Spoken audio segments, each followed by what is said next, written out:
Welcome to the channel. Today we are going to explore how to set a daily distance goal in the Fitbit app.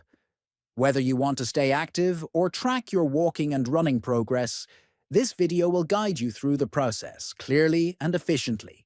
First, open the Fitbit app on your phone. Next, tap on your profile photo located at the top right. Then, from menu, click on Fitbit Settings.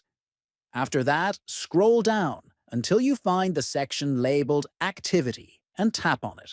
Then, select Distance from the list of activities. Here, you can set the number of kilometers you want to achieve each day.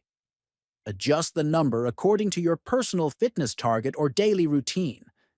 After choosing your desired distance, click on Set Goal to save your changes. Finally, your new distance goal will be updated in the Fitbit app. You can now track your daily progress and stay motivated to reach your target. Make sure to subscribe to the channel, like this video, and share it with friends. Thanks for watching.